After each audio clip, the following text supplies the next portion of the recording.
Hey, Shalom family. I just wanted to come in here real quick and give you all my reaction to the live I did on yesterday, May 23rd, 2023. The topic was law enforcement, and we were focusing on Florida state actors and their unlawful acts. It was a beautiful build. It was a beautiful sight to see and love hearing the voices of all of my brothers and sisters that was able to join us on last night. It was a beautiful community build with lots of powerful comments and just raw emotion and just made my heart feel good and was really inspiring to see that we could have a civilized conversation and feed off of one another and challenging one another in our thoughts as to how we go about removing these state actors from our communities. um, and even though we wanted to concentrate on law enforcement, the conversation kind of veered towards how do we repair our community. Topic of reparations came up. Topic of you know moving away and buying land somewhere and being exclusive community just for us, void of any state actors. We talked about our children, and so I just wanted to share a couple of main takeaways that I got from the build last night. And number one, I think that what the majority of the panel um, was in agreement with was that our youth, our children, are our main priority, and that every adult should be looking out for the social and economic and mental stability of our youth and our children. Um, that was a profound statement that was made by Brother Bobby Worthy, and he said that we as a people need to change our mindset.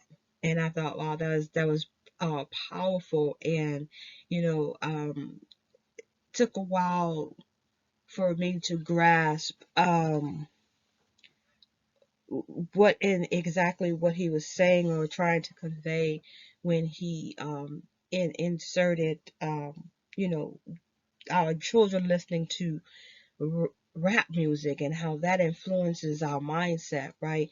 And so I you know as I've had time to think about it in conversations with with others, I think that Mr. Worthy was absolutely right, because we do need to change our mindset, right? So when we change our mindset, we're no longer looking to fill our ears with things that are not uplifting, and in turn, our children will not be influenced with those type of things, those type of sounds, or those feel good rhythms that basically lead to debauchery and just filth, right?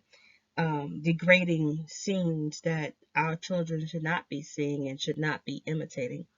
And so I think that that was a very good point about changing your mindset and what goes into your system, what we're listening to, what we're eating, a lot of things. We have to change a lot of things, and that change a lot of things within ourselves, and then that will help to change our mindset. That's what I think the brother was trying to convey, and with that, I think it was more like, what would that look like if we changed the way we eat? We change the way we move, we change who we bank with, change where we live. What would that look like if we changed all those things? Those things, like if we change um, the way we think, that will lead to a changed mindset. Mindset changed. Um, So setting our priorities in line with the betterment of our children, changing our mindset, what we put into our system is what we get out through our children. So I think number 3 would be, in order to make that change of mindset and for us to look out for our children, we need to unify ourselves financially and socially, um, supporting each other financially and socially. Um, we need to unify with like-minded people that have that same desire to want to do better, socially and financially. And I think that when we unify, we can effectively change our mind, the way we live. And then those that are so-called like-minded, we must vet them. We have to vet them. We have to do a better job of vetting our people, vetting the people that we're going to associate with, align with. I don't like to use the term leader, because I think that we're all leaders in our own self-worth, right? But I think that collectively we can partner with each other and form alliances whereby we may have different roles of getting to achieving a particular goal, but the goal is being achieved, and we all know what role we're playing. We all know how we're getting there. And so I believe those are 3 ideals or principles that many of us can agree with. And because like the so-called founding fathers of the United States Corporation, they had founding principles. They fought to maintain what they believed in, and what they wanted to accomplish, right? Everybody knows the preamble, life, liberty, and the pursuit of happiness. Nobody asked them if they wanted it. They just got together and took it. We, on the other hand, who are not able to, just take our destiny into our own hands, uh, we were forced to pledge allegiance to those that held us as no longer chattel slaves, but spoils of war. With every war, there's casualties and spoils.